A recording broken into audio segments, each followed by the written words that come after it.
Since the pandemic began last year, the whole United Kingdom has been engaged in a great national effort to fight COVID. And there's no doubt that in fighting the old variant of the virus, our collective efforts were working and would have continued to work.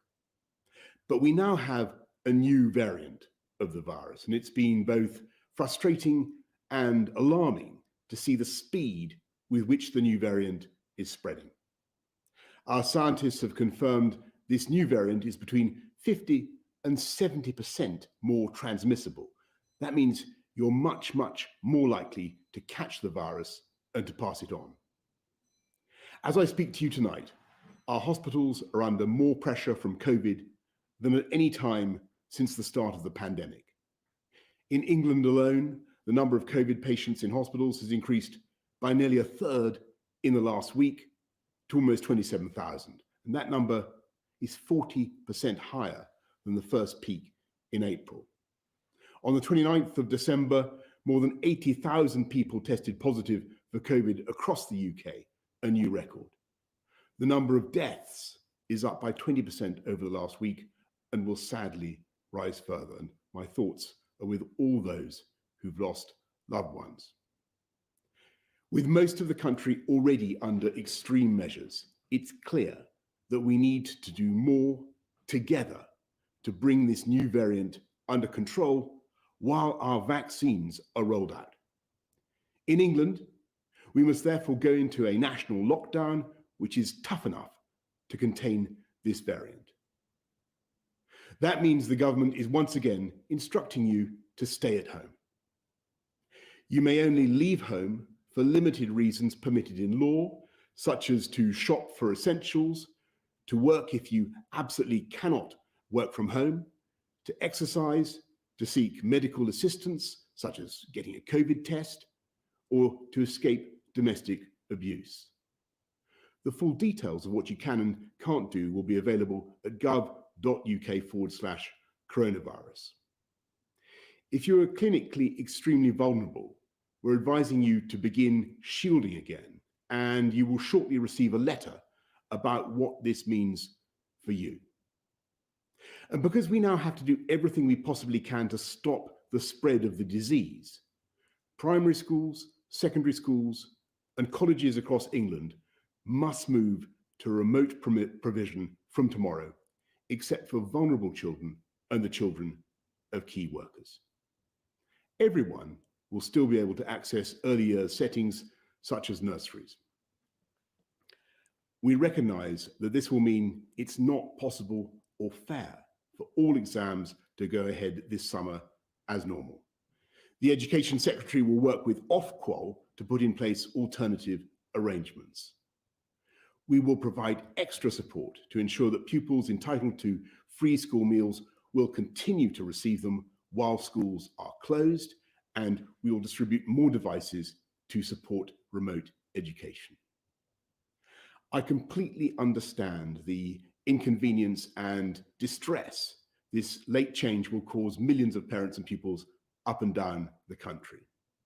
Parents whose children were in school today may reasonably ask why we did not take this decision sooner. And the answer is simply that we've been doing everything in our power to keep schools open because we know how important each day in education is to children's life chances.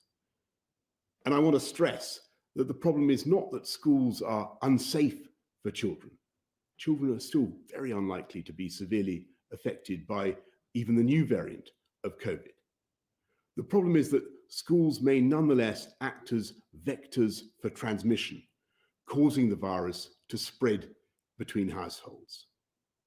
Today, the United Kingdom's chief medical officers have advised that the country should move to alert level 5, meaning that if action is not taken, NHS capacity may be overwhelmed within 21 days.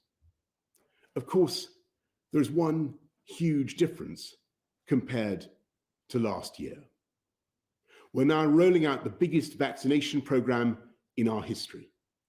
So far, we in the UK have vaccinated more people than in the rest of Europe combined. With the arrival today of the UK's own Oxford AstraZeneca vaccine, the pace of vaccination is accelerating. I can share with you tonight the NHS's realistic expectations for the vaccination programme in the coming weeks. By the middle of February, if things go well and with a fair wind in our sails, we expect to have offered the first vaccine dose to everyone in the 4 top priority groups identified by the Joint Committee on Vaccination and Immunisation.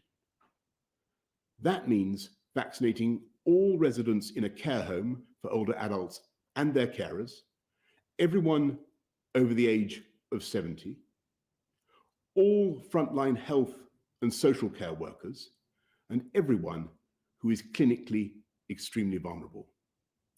If we succeed in vaccinating all those groups, we will have removed huge numbers of people from the path of the virus. And of course, that will eventually enable us to lift many of the restrictions we have endured for so long. I must emphasize that even if we achieve this goal, there remains a time lag of 2 to 3 weeks from getting a jab to receiving immunity, and there will be a further time lag before the pressure on the NHS is lifted. So we should remain cautious about the timetable ahead. But if our understanding of the virus doesn't change dramatically once again, if the rollout of the vaccine program continues to be successful, if deaths start to fall as the vaccine takes effect, and critically, if everyone plays their part by following the rules, then I hope we can steadily move out of lockdown, reopening schools after the February half term and starting cautiously to move regions down the tiers. I want to say to everyone right across the UK that I know how tough this is, and I know how frustrated you are, and I know that you've had more than enough of government guidance about defeating this virus.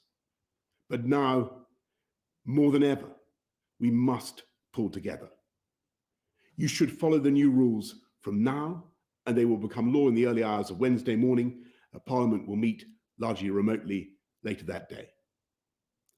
I know that the devolved administrations in Scotland, Wales, and Northern Ireland share my conviction that this is a pivotal moment and they're taking similar steps. The weeks ahead will be the hardest yet, but I really do believe that we're entering the last phase of the struggle, because with every jab that goes into our arms, we are tilting the odds against COVID and in favour of the British people. And thanks to the miracle of science, not only is the end in sight, but we know exactly how we will get there. But for now, I'm afraid you must once again stay at home, protect the NHS, and save lives. Thank you all very much.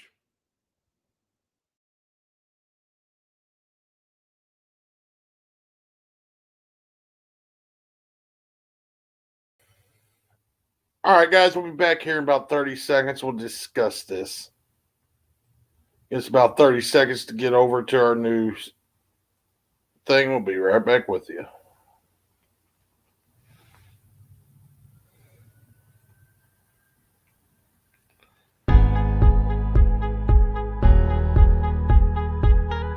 Be right back with you, folks.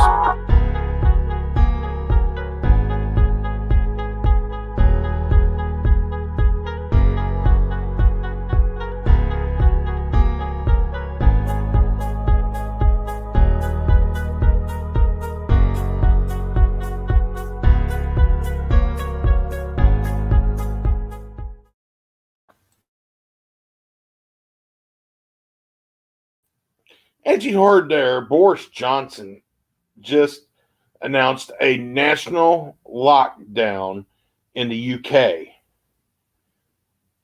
The guidance is for people who are fit and well.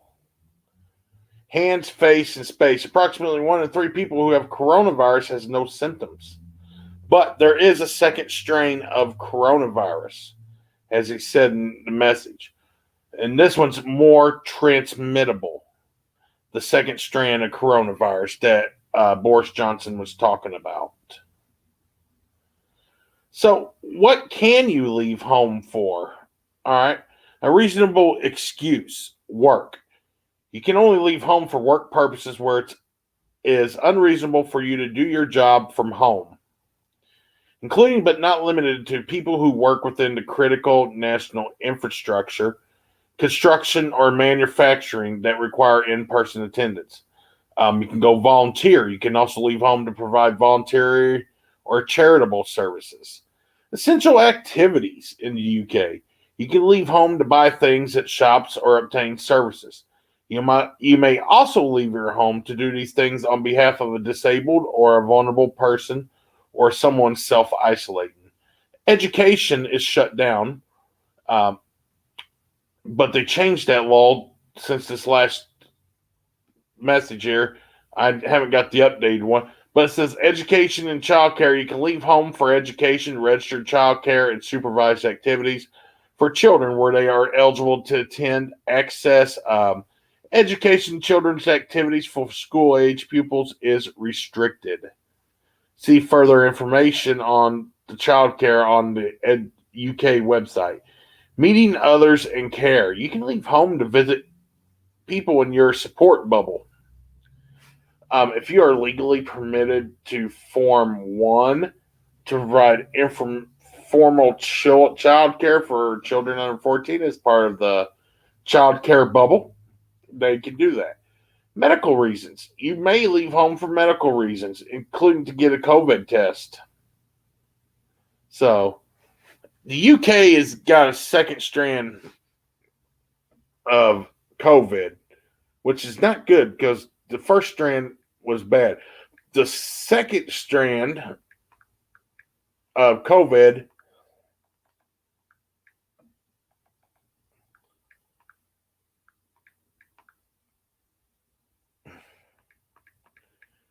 give me a second here, guys. I'm pulling that up.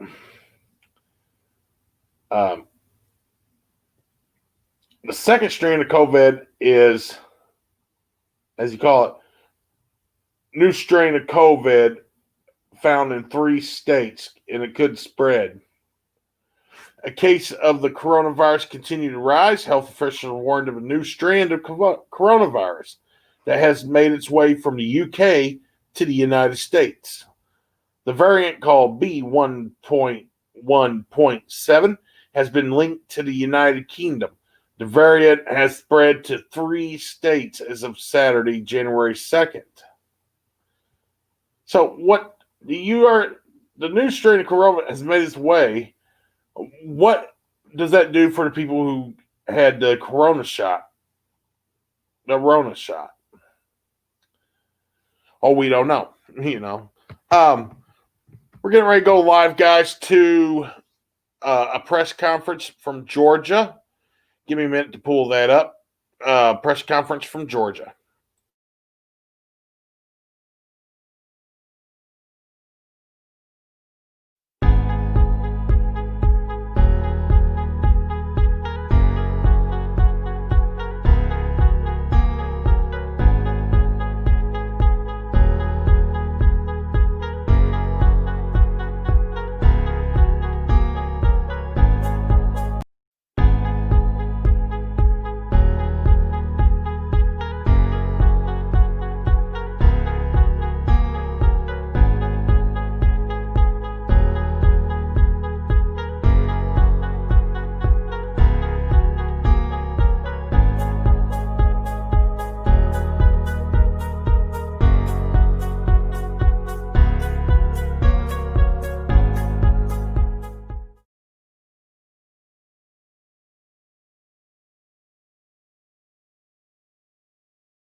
Thank you for sticking with me, guys. We're going live to the press conference in the state of Georgia.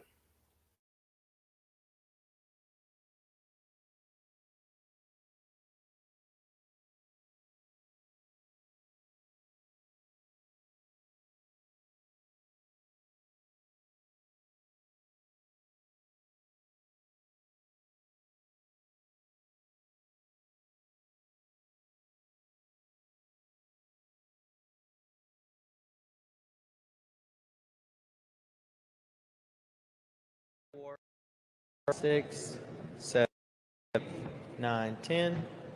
1, 2, 3, 4, 5, 6, 9, 10. And again, we do have a press microphone back there. Please use that just for viewers' sake and for the Secretary of State. Thank you.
One more.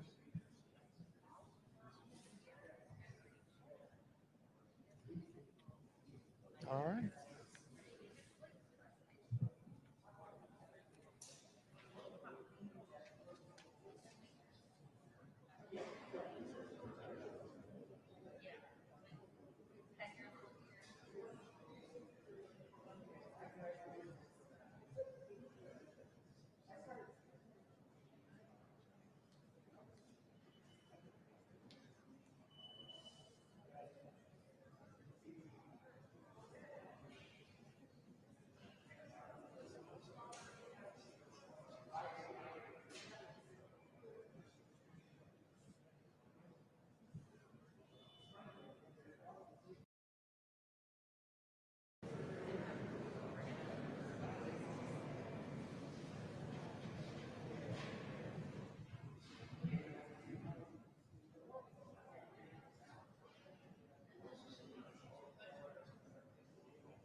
Yes, it's Gabriel.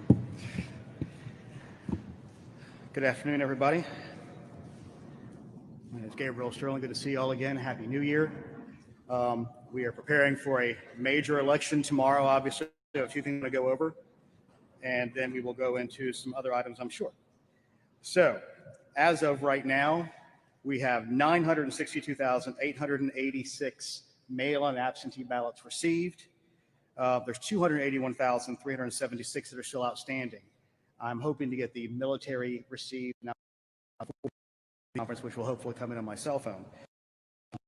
In person, obviously, we smashed a record for turnout on that one.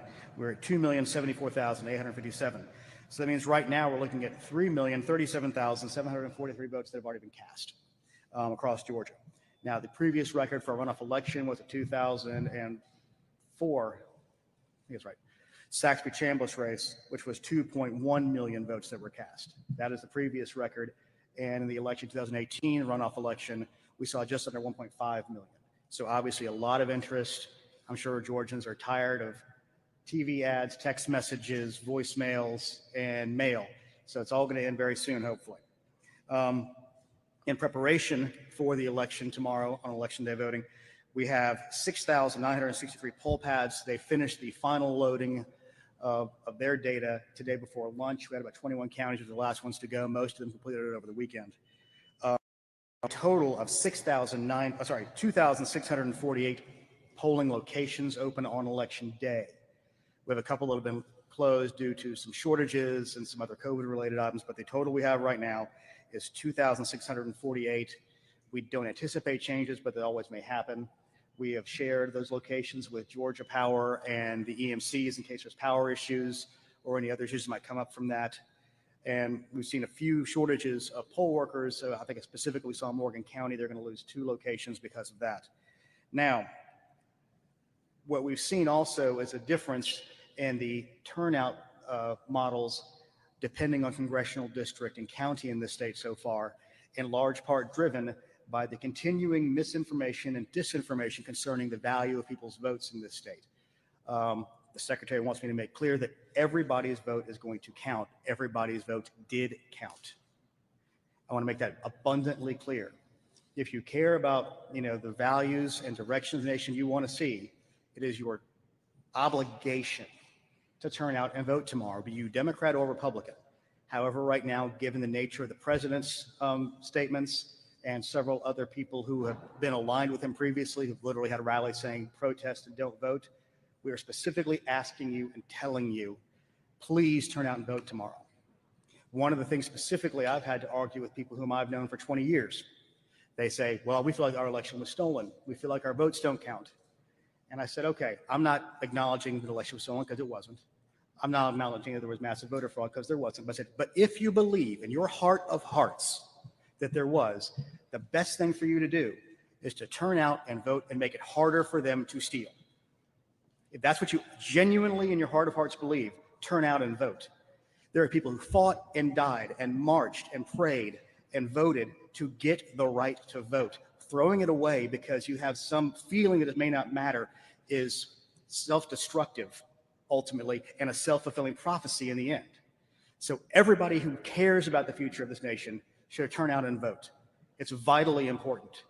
It's absolutely important. And the reason I'm having to stand here today is because there are people in positions of authority and respect who have said their votes didn't count, and it's not true. And I'm going to do it again. I'm going to go through all this anti-disinformation Monday. It's whack-a-mole again. It is Groundhog Day again. I'm going to get to talk about things that I've talked about repeatedly for 2 months.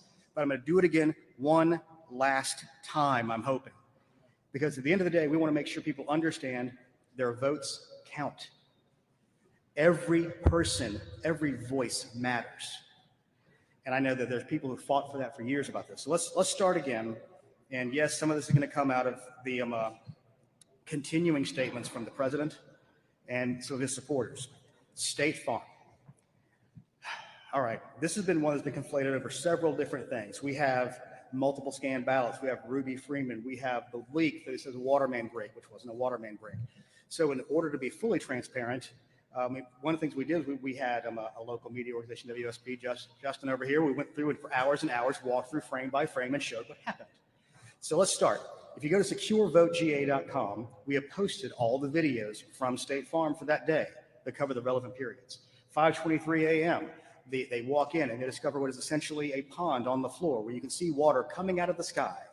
So they say, okay, we can't do our work here this morning. They call in the State Farm people. It's not Fulton County people, which is one of the other things they said. There's no Fulton County work order to fix the water leak. And guess what? It wasn't in a Fulton County facility. It was in State Farm. So they were the ones who fixed the leak. And it was a urinal that was overflowed because we were turned off because guess what? Nobody's in State Farm because of COVID, other than this particular usage. So they turned off all those things and it went over the edge of the relief valve, and that's what caused the leak. So they come in. Then you go to another one about 7 in the morning or so, where you have essentially the, I don't know what to call it, the drying Zamboni that's driving around on the carpet, cleaning it all up. Then at about 8:23, you see a woman bring in the table in question that has been the point of Mr. Giuliani's 90-second clip. She's pulling it with one hand and she sets it down. There's nothing underneath it, okay? Then you can fast forward to later in the day, about 9:45 or so.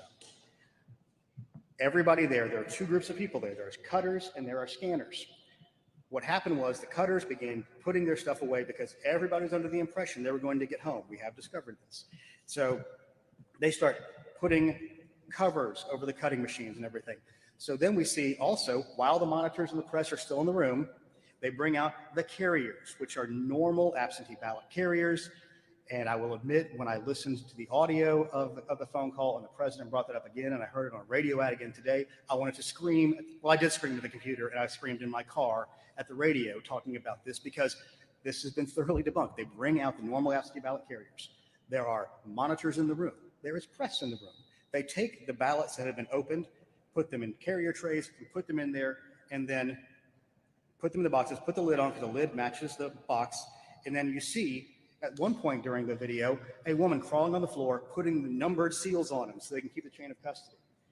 Approximately 10:25, 10:30, the secretary in our office receives word that Fulton County is shutting down for the night at State Farm Arena.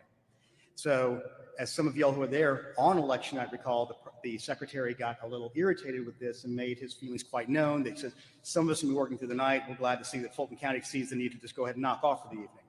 So Chris Harvey, our elections director, then calls Rick Barron, the elections director of Fulton County, who was at the other location, which was their English Street warehouse, because he was doing election day activities. Chris calls Rick. Rick says, we're not shutting down. Well, Chris says, looks like you are. So then you can go back to the videotape and see Ralph Jones take a phone call of approximately almost 11 o'clock. And you can see his shoulders kind of shrug. He takes the phone call. He's being told at that point by his boss, Rick Barron, you need to stay and continue to scan. So he hangs up the phone. He goes over to some boxes, puts some more seals on them, because obviously, if you watch the videotape, many of the people that are there have been there since 7 in the morning. It's already 11 o'clock at night. They were all under the impression they were going to get to go home. So you see him spend about 30 seconds going, heck, what am I going to say to these people? So he walks back over to the corner of a desk and says, I got the word, we got to keep on scanning. So they go back to the boxes that you see them put under the table at the approximately 10 o'clock hour. There is videotape of this. And this is what's really frustrating. The president's legal team had the entire tape. They watched the entire tape, and then, from our point of view, intentionally misled the state Senate, voters, and the people of the United States about this.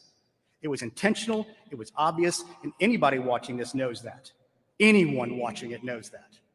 That's why we released the entire tape for people to watch. So there's this claim that that was done. So they pull those out and begin to scan. Then the other claim comes from about a woman named Ruby Freeman and multiple scanning.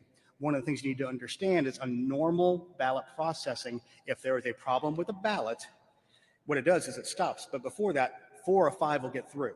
So they say, delete that last batch and rescan it so they scan properly. That is the normal process that is done. Secondarily to that, everybody might be familiar with the fact that the president wanted us to do a hand recount, hand retally, which we ended up doing under our audit. That audit showed that there was no problem with machine scanning. If somebody took a stack of ballots and scanned them multiple times, you would have a lot of votes with no corresponding ballots. So let's go over the numbers one more time. Statewide, it was for the sheer number of ballots, they were off by 0.1053%. For the margin, they were off by 0.0099%, which shows that the machine scanned properly. Our counties did a great job of following these batches and doing the hand count properly, appropriately, with scrutiny and with observers. So let's put that to bed right now. And one of the other things we did as part of our transparency is we have put all of those tally sheets online for every county so you can go through and look at them all. And it's at, again, the securevotega.com. Let's see. Let's go over the numbers of the president's team is claiming. We have a little chart over here. They're claiming there were 2,056 felons that voted. Our research, and we have better data because we are directly tied to the state government on this, Department of Corrections, and the other department, which I can't remember what it's called right now. Basically, it tracks when people are on probation. There we go. We know exactly how many people voted for this. We have an outward bound of 74 potential people who were felons voted. What that means is that's the biggest number it could be. We will investigate and find out some of these people completed their sentences. Some of these people have the same name and birth date, so there'll be some crossover there. So 74 is the outward bound. It's going to be lower than that. So let's be clear about that. Then there's the claim that 66,248 people below the age of 18 voted. The actual number is 0. Let me be clear, 66,000 versus 0. And the reason we know that is because the dates are on the voter registration. There are 4 cases, 4 where people requested their absentee ballot before they turned 18, but they turned 18 by the election day. That means that is a legally cast ballot. So again, 66,000, which is the biggest single number they have on these kind of votes, versus 0. They say that there's 2,423 people who voted without being registered. Let's just be clear about this. You can't do it. There cannot be a ballot issue to you. There's no way to tie it back to you. There's no way for them to have a name to correspond back to unless they are registered voters. So that number is 0. Then we've got 1,043 illegally voted using a P.O. box. Again, we're going through the investigation on this. So far, everyone we've seen has been when there is a mailboxes, et cetera, something like that, in a multi-family building, like an apartment. So they will have what looks like P.O. boxes listed in the system, but they're actually the residential address of record for people who live in multifamily housing, like apartments. So that's everything we've seen so far. We haven't seen anybody actually registering to vote at a USPS P.O. box. Next one is 4,926 voted past the legal registration deadline. Again, it's 0. We have 0 record of anybody doing that because the voter registration cutoff is a voter registration cutoff. So there's no corresponding way to do that. They couldn't be issued a ballot because they are not legally within the system of that to have ballots issued. 10,315 who died before the election. Again, our information from the Department of Vital Records, we go through county by county, shows potentially 2. So far, 2. It could change, it could go, but it's not 10,000. 395 cast ballots in 2 states. We're investigating that, but again, and we got double voters, which we are investigating. But again, we're talking handfuls, not tens of thousands. Let's remember, and I think we're all very clear on the number now, that it was 11,779.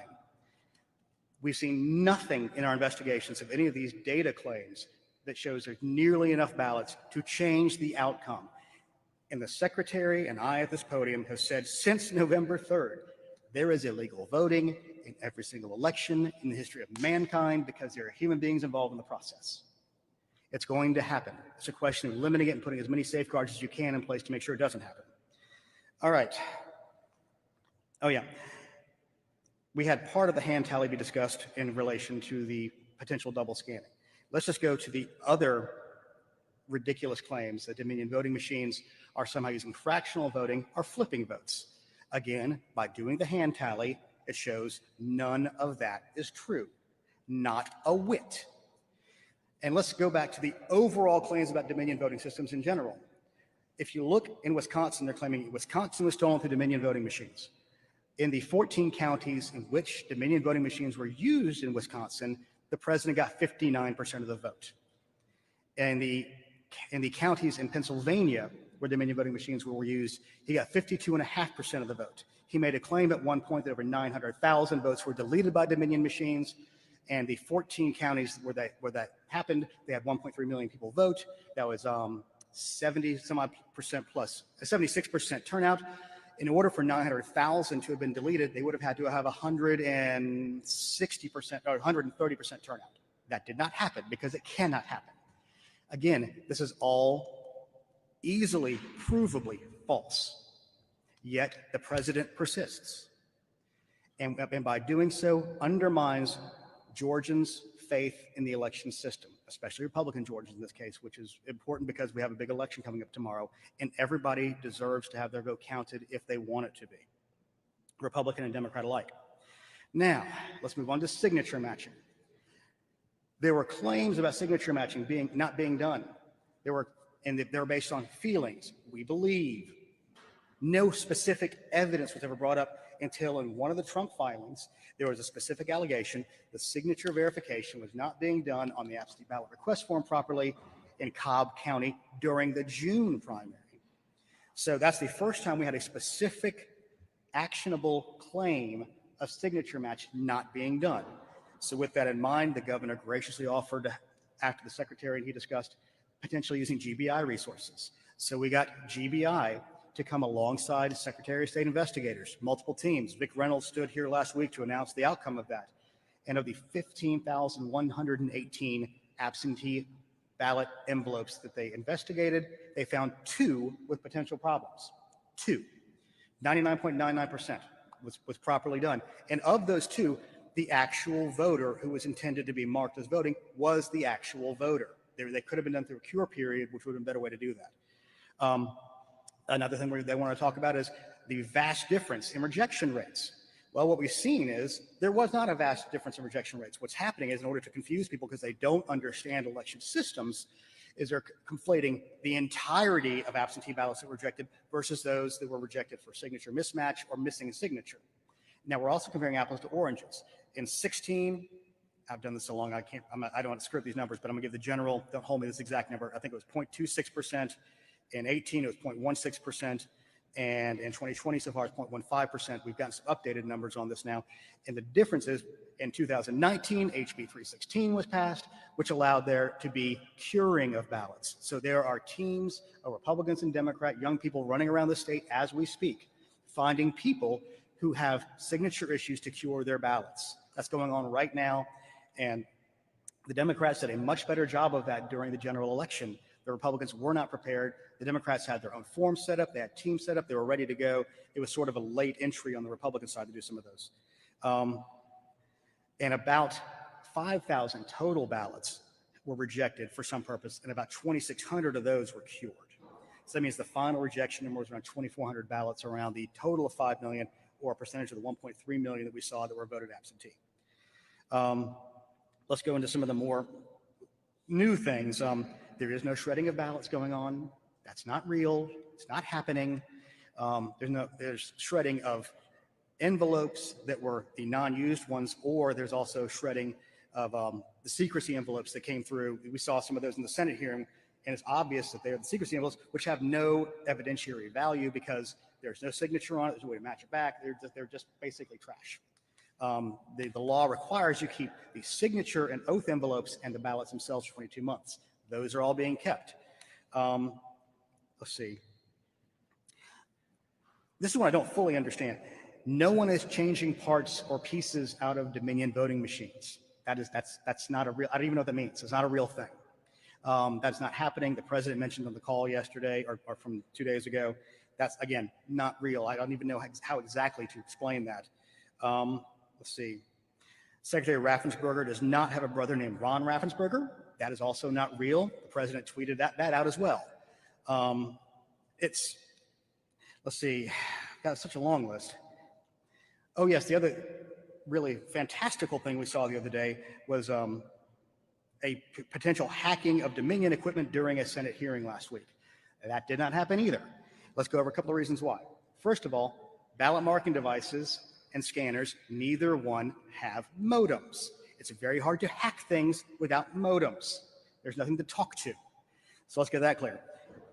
The poll pads, which is a no-ink device, does have the ability to connect to Wi-Fi, which we use it for loading purposes and in case there's an issue on election day, but they are not hooked up live all the time.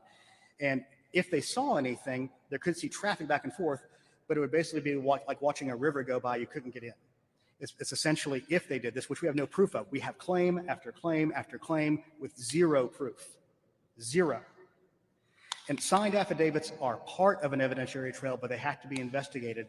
And let's remember, everybody who came and gave testimony, it was public comment, at the state Senate hearing. This office was never asked to come and discuss those items with that state Senate subcommittee.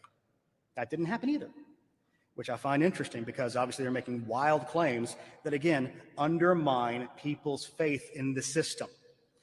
Let's see. Oh yeah, this is another one that came over the weekend from the founder of Overstock.com, that they had found thousands and thousands of fake ballots in Fulton County warehouse. For any of y'all in the press who have been to the Fulton County warehouse, these are the emergency ballots that have been sitting in that warehouse since before the November election, very much in plain view of everybody to see. And what happened, the reason they had a high number, first of all, every county has to have those emergency ballots by rule. The state election board rule says you have to have 10% of the available ones for each polling location, and they have to be printed for that polling location for the ballot style so they can track it properly. In Fulton County's case, y'all may remember that there was a COVID outbreak in their warehouse not long before the logic and accuracy testing period was happening for the general election. In a very wild abundance of caution, they had what they referred to as not plan A, not plan B, but they referred to as plan C, which was if we can't get people in to do the logic and accuracy testing on all of our equipment, we're going to print up 100% of our ballots we need to let hand marker ballots be what we have to do if we cannot get the machines done. They did that out of an abundance of caution, given the unknowable unknowns surrounding COVID and their ability to get employees in to do that. They were thankfully able to get the employees in. Dominion staff came in to help them make sure they got the logic and accuracy test done, so they were able to deploy all of their BMDs and their BMD carriers and scanners, so they didn't have to use those ballots, but that's why those ballots existed. They are not fake ballots. They are real ballots. They are unused ballots. And what I find really interesting about this is they were in shrink-wrapped items in boxes that are sealed. What can you do with those? They're sitting right there. Everybody saw them. Let's see. Trying to think what other, here's part of the problem, y'all. I sit down and try to write down everything that we see that comes over the internet as a potential thing of disinformation. It gets exploded. We all look at these things. We know there's lots of bots that are doing it. We have foreign powers that are pushing some of these things at the same time. So here's the takeaway from all this.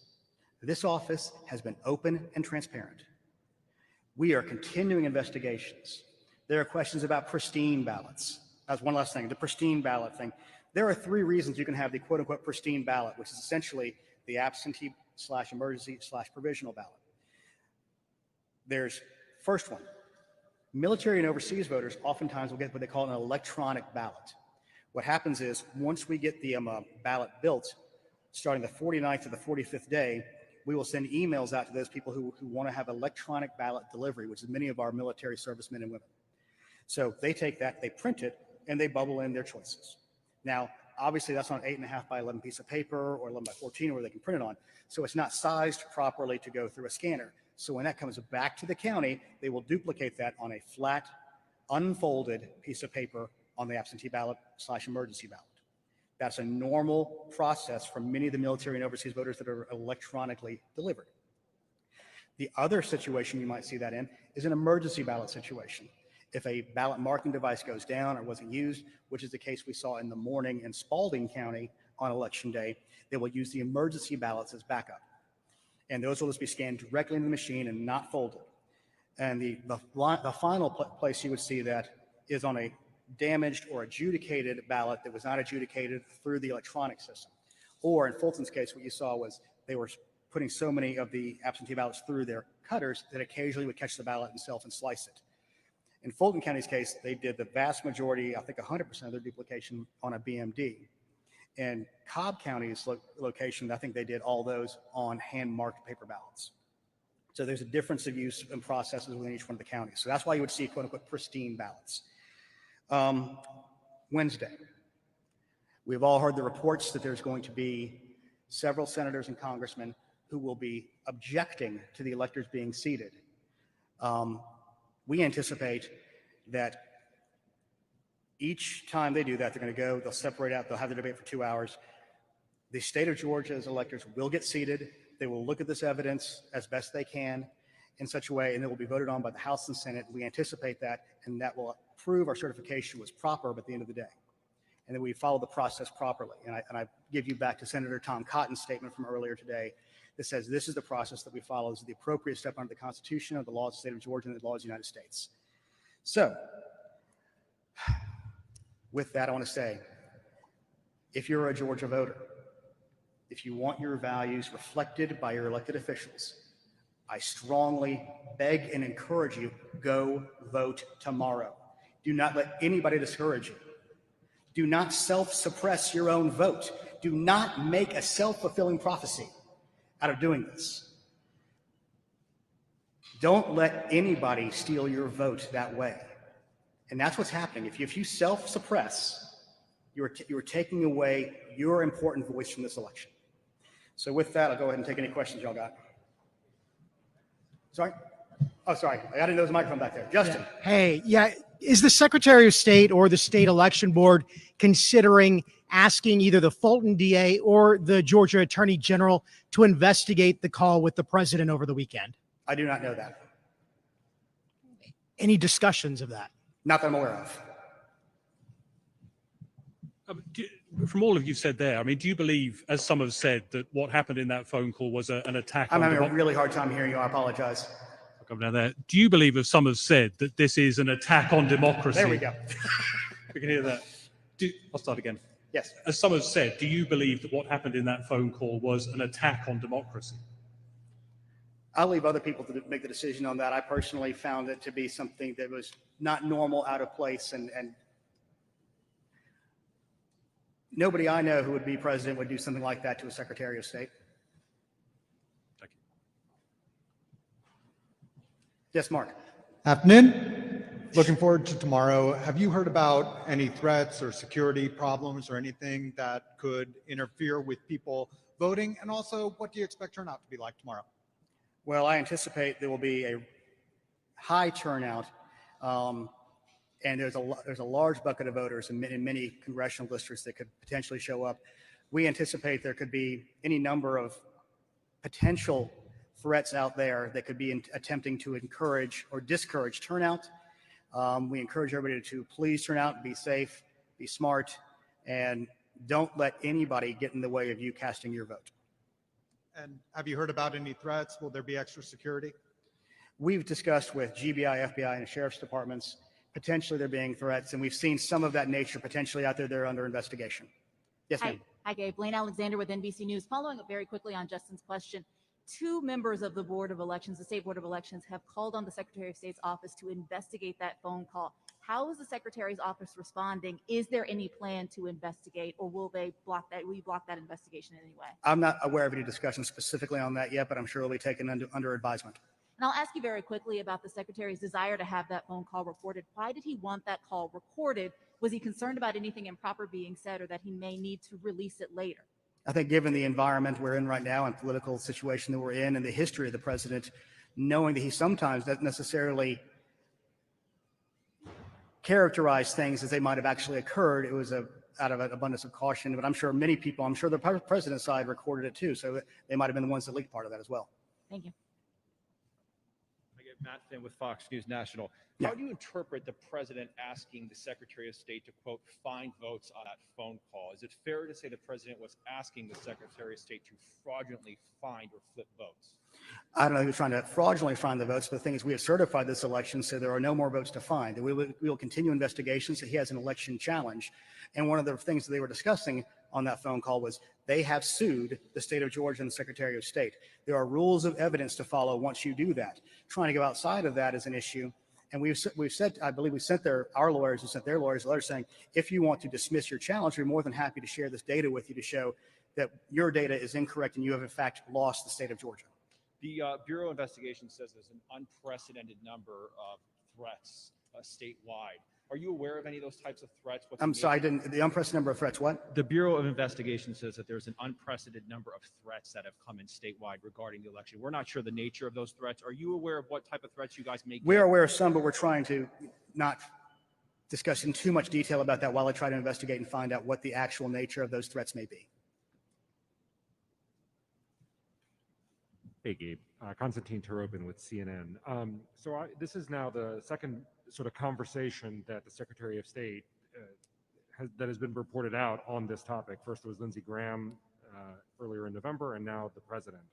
Has the Secretary of State's office been contacted by any other members of the Trump administration or GOP officials? Well, I mean, our office is contacted by Democrats, Republicans alike pretty consistently to discuss election issues. So yes, that has occurred. Specifically, it's a little bit of a broad question, I think, but we get contacted by members of the administration. We get contacted by Democrats. We get contacted by Republicans. Have you been contacted by on the topic of some of these conspiracy theories that you've outlined today? I mean, no more than my normal of having to explain the ridiculousness of many of this piece of disinformation. So thank you all very much.